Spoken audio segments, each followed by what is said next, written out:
শীর্ষ 10 প্রবাসী আয়ের দেশের তালিকার একটি কাতার। প্রায় 4.5 লাখের মতো বাংলাদেশি কর্মী কর্মরত রয়েছেন সেখানে।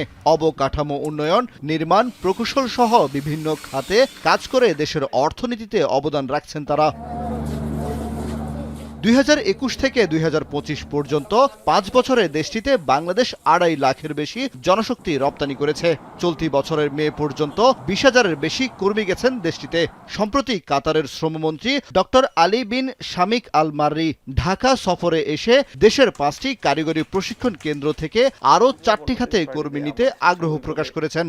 কাতার নতুন করে 4টা খাতে লোক নেওয়ার জন্য আগ্রহ পোষণ করেছে, বিশেষ করে electrical, AC technician, plumbing, welding, এরকম 4টি খাতে। এবং একই সাথে তারা আরেকটা ভালো অফার আমাদেরকে করেছে যে এই যে টেকনিক্যাল খাতে যে লোকগুলো যাবে তারা ওদের কোনো প্রতিষ্ঠানের সাথে আমাদের এখানকার প্রতিষ্ঠান অ্যাফিলিয়েশন থাকবে, ওই প্রতিষ্ঠানগুলো তাদেরকে ট্রেন করে পাঠাবে। কাতারের পাশাপাশি সম্প্রতি দুবাই ট্যাক্সিতেও কর্মী নেয়ার ব্যাপারে আগ্রহ প্রকাশ করে ঢাকায় সফরে আসা আমিরাতের একটি প্রতিনিধি দল। মধ্যপ্রাচ্যের এসব দেশ দক্ষ কর্মী নিতেই বেশি আগ্রহী। বিপরীতে অভিবাসন সংশ্লিষ্টরা বলছেন এখনও দক্ষ কর্মী পাঠানোর ক্ষেত্রে পিছিয়ে আছে বাংলাদেশ। কর্মীর দক্ষতা উন্নয়নে কারিগরি শিক্ষা বাধ্যতামূলক করার কথাও বলছেন তারা। কাতার যে কয়েকটা খাতে 4-5টা খাতে সুনির্দিষ্ট এসি, প্লাম্বার, টেকনিশিয়ান এই যে লোকজন চাইছে, আমি মনে করি সরকার যদি আমরা এই খাতে দক্ষ লোক তৈরি করে দিতে পারি সেটা অবশ্যই ইতিবাচক। কাতার, দুবাই, সৌদি আরব, মধ্যপ্রাচ্যের এই দেশগুলোতে কিন্তু গত অন্ততপক্ষে 10-15 বছর ধরে আমাদের ট্যাক্সি ড্রাইভার মানে বাংলাদেশের ড্রাইভাররা যাচ্ছে এবং তারা ভালো করছে।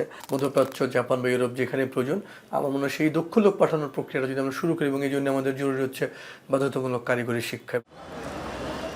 অন্যদিকে প্রবাসী কল্যাণ মন্ত্রণালয় বলছে বিদেশে কর্মী পাঠানোর ক্ষেত্রে তাদের দক্ষতা উন্নয়নের জন্য সরকারি প্রশিক্ষণ কেন্দ্রগুলোকে ঢেলে সাজানোর পরিকল্পনা করছে সরকার। কাতারগামী কর্মীদের জন্য স্বল্প সময়ে ভিসা ও স্বাস্থ্য পরীক্ষা সম্পন্ন করতে দেশের 8টি বিভাগীয় শহরে ভিসা ও মেডিকেল সেন্টার স্থাপনের জন্য কাতারকে অনুরোধ জানিয়েছে মন্ত্রণালয়।